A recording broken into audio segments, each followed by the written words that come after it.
Bendiga, le doy las gracias al Señor por esta oportunidad y también por esta celebración pequeña que hemos tenido de nuestra chilenidad.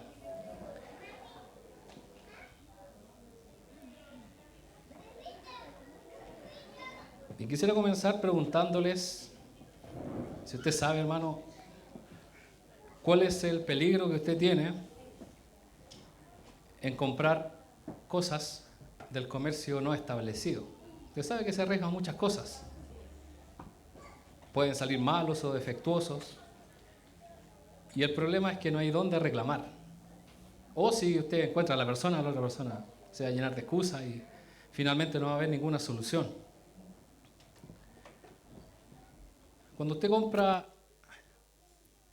un detergente, por ejemplo, líquido en la calle, no tiene su sello de seguridad, usted corre el riesgo de que ese líquido no sea efectivamente el que usted piensa que compró.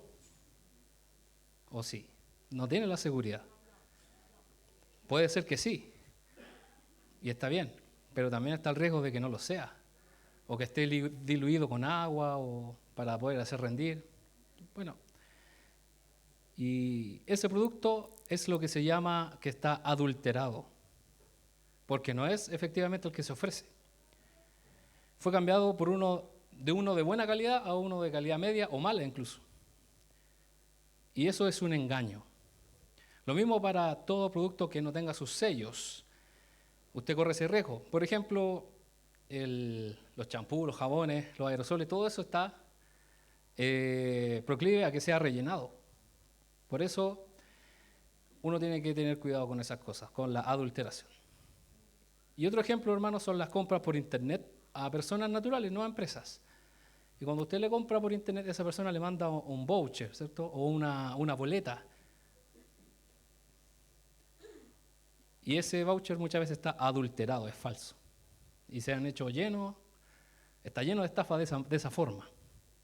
Donde a usted le indican que sí pagó y en realidad, o sea, que sí le llegó todo el tema y no es efectivo.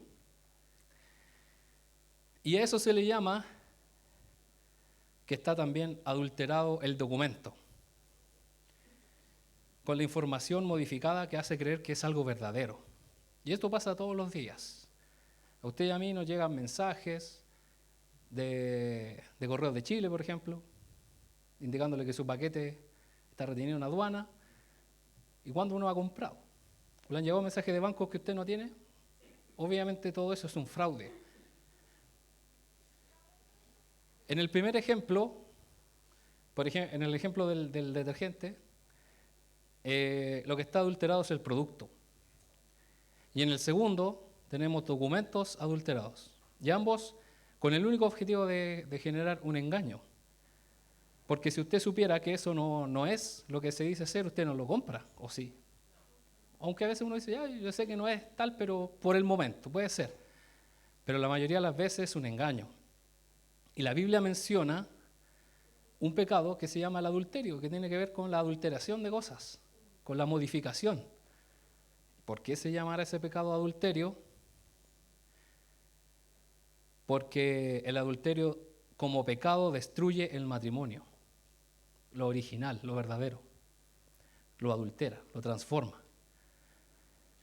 Se modifica el orden de Dios, el orden original de Dios, un orden mejor, por uno falso y peor. Todo esto es una expresión de lo que sucede a todos nosotros, incluyendo los que pueden decir, yo nunca he adulterado, estoy casado, estoy en el orden del Señor, pero hay cosas en nuestro interior que nos afectan y que Dios nos enseña que eso transforma nuestra vida para mal. Hay cosas que nos afectan y Dios nos enseña que todo parte desde adentro hacia afuera. ¿Que dónde está el problema? En el corazón. No es nuestras expresiones externas, porque el pecado, nadie se cae o se equivoca de repente en pecado, sino que eso nace antes, uno se equivoca antes, en no buscar al Señor, en no orar, y luego nosotros caemos. Vemos a una persona que cayó en pecado, cayó en ese momento, sí, pero yo creo que había caído antes en su corazón. Y lo primero es el problema está en nuestro corazón. En tu corazón y en mi corazón. Todos nosotros. Ninguno puede decir, yo no tengo ningún problema en mi corazón, porque todos fuimos engendrados, como dice el salmista David, en pecado. Y no quiere decir que el acto del nacimiento o de la concepción sea pecado, sino por nuestra naturaleza pecaminosa.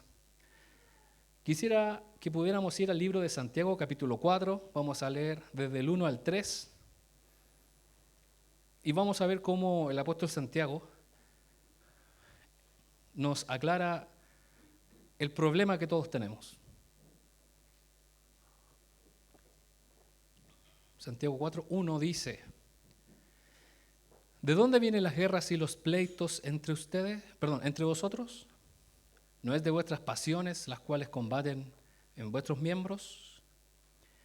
Codiciáis y no tenéis, matáis y ardéis de envidia y no podéis alcanzar, combatís y lucháis, pero no tenéis lo que deseáis porque no pedís. Pedís y no recibís porque pedís mal, para gastar en vuestros deleites. En el versículo 1 dice que todos tenemos deseos en nuestro corazón, unos deseos legítimos y otros que no son tan legítimos. Y esto es diferente de cada persona y depende de cada uno. Creo que entre más uno conoce a las personas, se da cuenta lo diferentes que son de uno. Todas las personas son muy diferentes, incluso entre hermanos, entre una familia. Se parecen, sí, pero son muy distintos. Y entre usted más los conozca, más diferentes son. Yo recuerdo un matrimonio que me conocía, me decía, tú eres igual a otro amigo que tenemos. Yo decía, ¿por qué? Por tu carácter. Y yo le decía, me gustaría conocerlo. Resulta que al tiempo, ellos me fueron conociendo y me dijeron, ¿sabes qué? No te pareces nada. Era una primera impresión. Ahora, no quiere decir que sea peor o mejor, sino que simplemente diferentes. Y usted ha encontrado que hay personas parecidas en su carácter y su forma de ser, pero al conocerlas se ve y se va dando cuenta de las diferencias. Somos todos muy diferentes en nuestras personalidades y deseos. Y ahí dice que ¿de dónde vienen las guerras y los pleitos entre vosotros? No es de vuestras pasiones, cada uno tiene una pasión distinta, las cuales combaten en vuestros miembros. Si le voy a pedir a Valentina, ¿se puede poner la NTV, por favor? Para poder aclarar este versículo.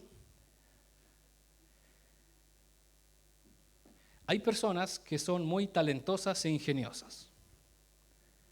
Unos logran muchas cosas, mientras que otros no. Y algunos dicen, eso es culpa de que no tienen las mismas oportunidades. Puede ser. Pero también está en las motivaciones que tenga cada uno.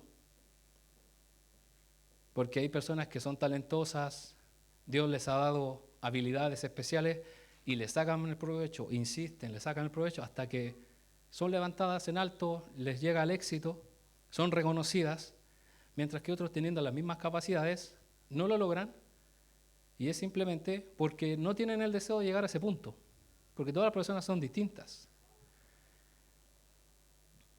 Unos usan sus habilidades para el bien y otros para el mal. ¿Cómo hacen las personas? Utilizan sus habilidades para el mal, cometiendo delitos y sacar provecho de las demás personas. Porque estas personas que cometen delitos están constantemente mejorándose, están avanzando. Y dicen los expertos que el delito va antes que la ley, usted sabe. Se crea el delito y después la ley. Entonces siempre va a ir un paso más o dos pasos más adelante. El versículo 1 dice que nuestros malos deseos provocan que peleemos con otros. ¿Qué causa las disputas y las peleas? ¿Acaso nos surgen de nuestros malos deseos que combaten en nuestro interior? Y esto es verdad. ¿Cuántas personas han sido heridas o asesinadas por una razón insignificante? En una riña, por ejemplo, que otros se pusieron a pelear y yo me metí y finalmente salí lastimado o muerto. Lamentablemente, en la riña no es nadie el culpable y hay muchos obviamente asesinados, pero es muy difícil de perseguir, a no ser que hoy en día hayan cámara y todo el tema, O por ejemplo en un asalto. ¿A cuántas personas lo han asaltado por una pequeña cantidad de dinero y lo han asesinado? Y eso es una razón insignificante. O por el enojo del momento. O por un juego o deporte. Y eso es lo que encuentro ilógico. Por deporte, personas, por equipos de fútbol o de cualquier otra cosa, son capaces de matar a otros. O por tener un pensamiento distinto. Si pensamos, por ejemplo, en el tema político o ideológico, también hay personas que son capaces de matar a otros, como un medio, para lograr objetivos. En el versículo 2, dice Santiago, desean lo que no tienen, entonces traman y hasta matan para conseguirlo, lo que estamos hablando. Envidian lo que otros tienen, pero no pueden obtenerlo. Por eso luchan y les hacen la guerra para quitárselo. Sin embargo, no tienen lo que desean porque no se lo piden a Dios. Con las redes sociales nosotros estamos mirando personas que tienen un estatus de vida muy superior al que quizás nosotros podemos tener. Viven en lugares paradisíacos, tienen sus yates, sus lujos, tremendas casas que apenas las pueden llenar ellos. Pero la gente desea tener eso, desea tener esas cosas. Tratamos solo de alcanzar nuestros objetivos sin pedirle ayuda a Dios. ¿Y por qué la gente no le pide ayuda a Dios? Porque ahí, en la última parte del versículo dice, sin embargo, no tienen lo que desean porque no se lo piden a Dios. ¿Por qué la gente no se lo pide a Dios? Porque saben que lo que quieren está en contra de la voluntad de Dios. Dios no los va a bendecir con eso. Por eso una de las maneras de usted saber si está haciendo lo correcto o no, es si usted le puede dar las gracias al Señor por eso. Y a veces es difícil, no pasa esa prueba. Es como pedirle a nuestro profesor que nos ayude a copiar. ¿Usted cree que lo va a hacer? Nos va a sacar de la sala volando. Nos va a quitar la prueba de forma inmediata, con el solo nombre. O, por ejemplo, pedirle a nuestros padres que nos vayan a dejar al lugar donde no nos dieron permiso. ¿Usted cree que los papás van a hacer eso? Lo mismo con el Señor. Si le pedimos algo que no está dentro de su voluntad, obviamente es mejor no pedirlo. Por eso la gente no ora ni busca al Señor, porque sabe que está en contra de la voluntad de Dios. Vamos a avanzar al versículo 3. Aun cuando se lo piden, tampoco lo reciben, porque lo piden con malas intenciones. Desean totalmente lo que les dará placer. La búsqueda del placer es un objetivo de cada persona que pisa este planeta. Más todavía en nuestra generación. Más aún en nuestra generación que las anteriores. Si bien el ser humano tiene necesidades y busca suplirlas de alguna manera, debemos reconocer que las generaciones anteriores a nosotros eran muy sufridas y esforzadas. ¿Es verdad o no? Que nuestros abuelos, nuestros bisabuelos, tenían que irse caminando por grandes trechos. Muchos abuelos de nosotros cuentan que tenían que irse caminando a la escuela, lloviera o no. Pero hoy en día tienen que dejarlo en auto, porque si no, no se puede mojar. Y está bien. Uno, si tiene los medios, está bien. La vida era mucho más dura y de alguna manera salieron adelante con la ayuda del Señor. Hoy en día tenemos muchas más comodidades. El objetivo de vida de muchas personas era el bienestar de su familia, es decir, de los otros antes que de ellos mismos. Las personas se sacrificaban por los demás, en este caso por su familia, por sus hijos, y no esperaban recibir alguna retribución. Esperaban sacrificarse y pasar a un segundo plano si era necesario para lograr estabilidad en su familia. Sin embargo, parece que hoy la meta es satisfacer mis necesidades y obtener mis propios logros personales, incluso a costa de mis cercanos, como por ejemplo los hijos. Muchas personas están dispuestas a dejar a los hijos de lado por lograr su propia realización personal. ¿Y eso ocurre hoy día? Sí. Lamentablemente el tiempo no vuelve atrás y las heridas en el corazón de los hijos quedan. Y esto incluye trabajos, pasatiempos, incluso dentro de la iglesia, gente que dice dedicarse al ministerio. Muchos hijos de ministros, de pastores, se quejan de que sus padres los dejaron de lado por la iglesia, y eso no puede ser.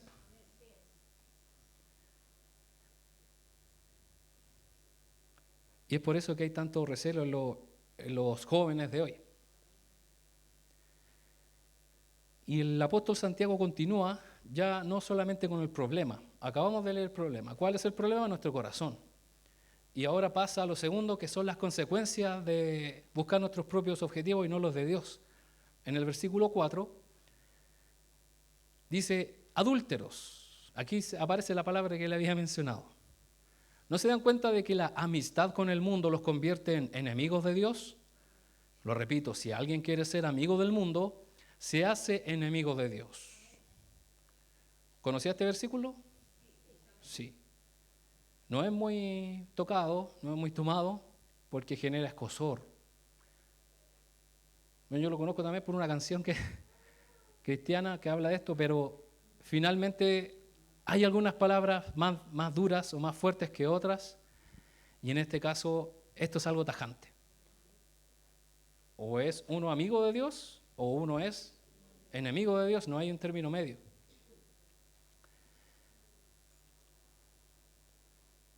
La palabra dice adúlteros.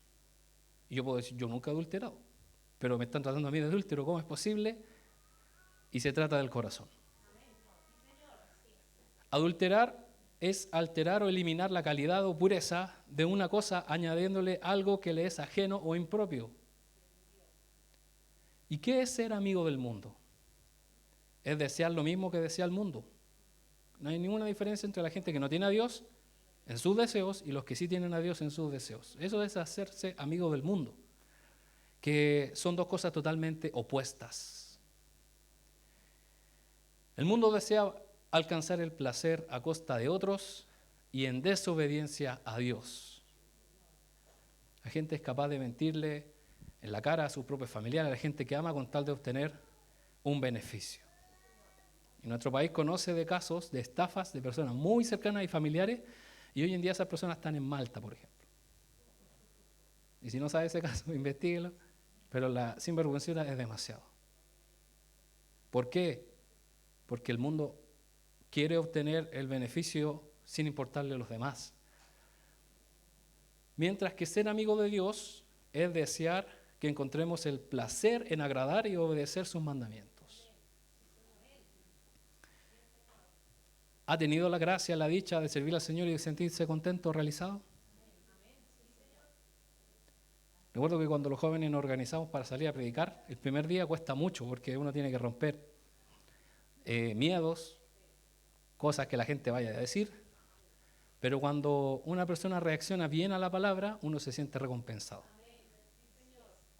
Y pensar que si uno no hubiese salido ese día, esa persona no hubiese recibido esa bendición, o una oración.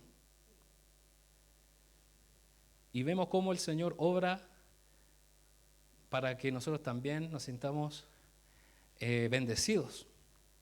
Según este versículo, como les decía, no hay un término medio. O somos amigos de Dios o somos enemigos de Dios. No podemos jugar con Dios. Si usted no permitiría que alguien venga a jugar con sus sentimientos o con su confianza, ¿por qué usted cree que Dios va a permitir eso? Dios conoce el corazón y nuestras intenciones. No le podemos engañar a Dios. Lo mismo sucede cuando una persona dice, voy a posponer el servir al Señor porque ya sé más o menos cuándo le voy a servir. Mientras tanto voy a estar disfrutando acá. ¿Y usted no cree que Dios sabe eso? Y Dios es justo. Por eso no es bueno confiar a las personas que esperan hasta el último segundo, independiente de la circunstancia, en salvarse, porque no sabemos si el Señor se las va a llevar, porque Él conoce su corazón y sabe si lo hizo a propósito o no. Y que el Señor tenga misericordia de aquellas personas. Por eso no es bueno mandar al cielo a todos. Y esperamos que sí estén en los cielos. Y esperamos que haya sido una verdadera conversión y no por miedo. Avancemos al versículo 5 y 6. ¿Qué creen ustedes que quieren decir las Escrituras cuando afirman que el Espíritu de Dios ha puesto dentro de nosotros, que Dios ha puesto dentro de nosotros, está lleno de envidia. Sin embargo, Él nos da aún más gracia para que hagamos frente a esos malos deseos. Como dice las Escrituras, Dios se opone a los orgullosos, pero muestra su favor, a los humildes. Las Escrituras son certeras y son verdaderas. El versículo 5 habla de las Escrituras. Dice que las Escrituras dicen que Él puso un espíritu dentro de nosotros para hacernos cambiar. Y ahí dice nuevamente que es un problema del corazón, del interior del ser humano, específicamente de nuestro orgullo. El versículo 6, en la parte final dice, Dios se opone a los orgullosos y Dios muestra su favor a los humildes. Ahí está el problema en el orgullo. De querer hacer las cosas a nuestra manera sin consultarle primero al Señor. De tener deseos egoístas. Y a Dios le agradan los humildes y le da gracia porque Él les da bendición porque ellos reconocen que todo lo tienen gracias a Él. Si usted, hermano, deja que el Espíritu Santo de Dios lo llene, nos daremos cuenta de que todo lo que nos atrae del mundo, lo que nos seduce, son nada más que sustitutos de pésima calidad en comparación con lo que Dios nos da. A algo que es original y de excelente y de la mejor calidad, que es su presencia.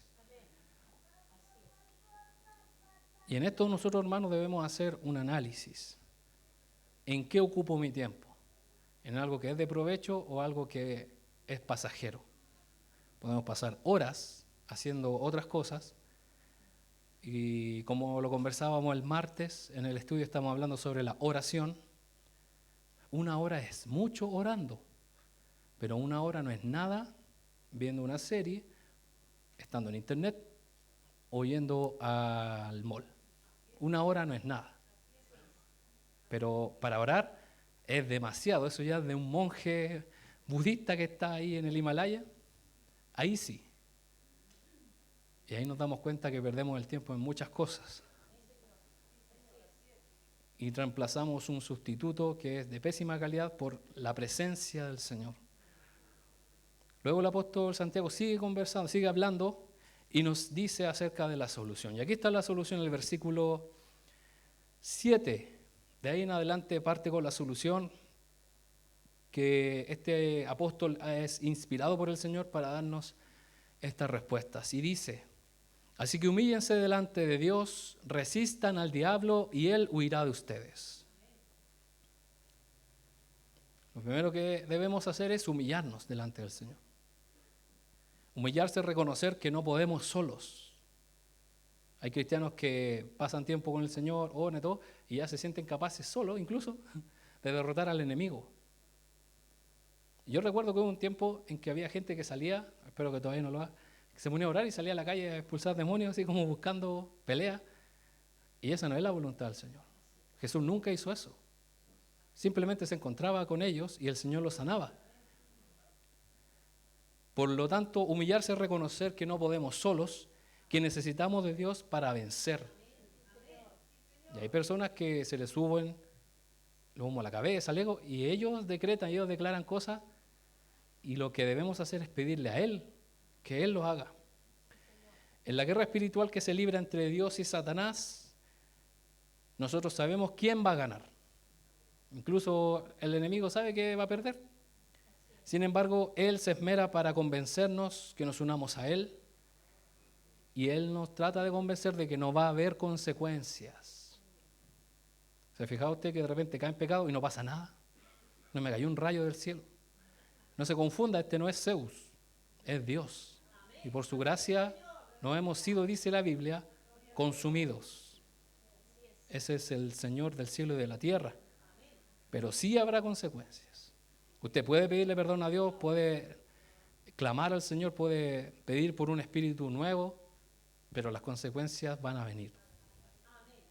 Las personas que abusaron de su cuerpo con sustancias y todo, cuando vuelvan al Señor, esas consecuencias van a llegar igual. Y es parte de.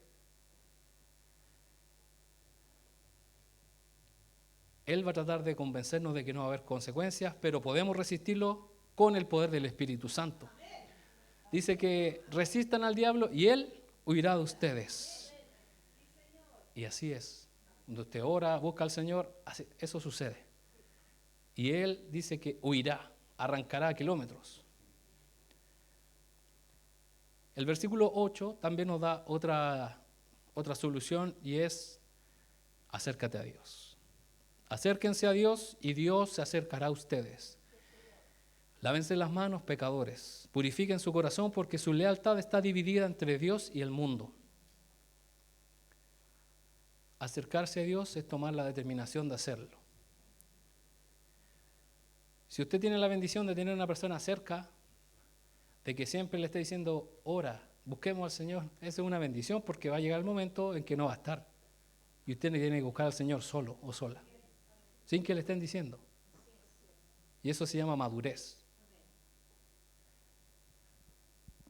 Es determinante esto para llevar una vida pura y en obediencia a Dios. Y naturalmente, hermano, es más fácil decirlo que hacerlo. Es más fácil decir que uno va a buscar al Señor, pero realmente hacerlo es otra cosa, porque ya usted se levanta y dice, ya, hoy día voy a orar al Señor. Hoy día resulta que ya estamos a mediodía, estamos en el almuerzo y ya se nos pasó el día. Llegamos a nuestra cama, nos acostamos y ya se acabó y no buscamos al Señor. Es difícil hacerlo, pero sí es posible. Si nos dedicamos a este maravilloso propósito, es cambiar el deseo de pecar por el deseo de experimentar la pureza y la bendición del Señor. El versículo 9 también nos da esta tercera clave, que es lamentarse por el pecado. Derramen lágrimas por lo que han hecho. Que haya lamento y profundo dolor, que haya llanto en lugar de risa y tristeza en lugar de alegría. Que haya un verdadero arrepentimiento, eso va a causar una tristeza, un dolor, pero que no se quede ahí, sino que eso refleje también en un cambio de actitud. Y no debemos tener vergüenza de expresar nuestra tristeza por haber pecado. Ojo, que no es necesario que usted lo haga en público, pero sí es imperativo que lo haga delante de Dios. Que usted se humille delante de Dios y le diga lo que hizo. Es bueno que le digamos en nuestro lugar privado y decirle, Señor, hice esto, y cuando usted lo dice, usted se da cuenta lo horrible que es y lo feo que es, que a veces no lo queremos ni nombrar, pero que nos gusta hacerlo. Y ahí nos damos cuenta cómo se rompe eso en nosotros y eso trae libertad. Esto es tomar en serio el problema de nuestra inmoralidad. No es un chiste o algo que podamos posponer hasta que sea algo terrible, porque hay cristianos que tienen un pecado, otro pecado, y dicen, no pasa nada, me arrepiento, después siguen haciendo, no pasa nada, hasta que finalmente eso avanza y da a luz algo terrible que explota en nuestra cara, y ahí decimos, perdón, Señor.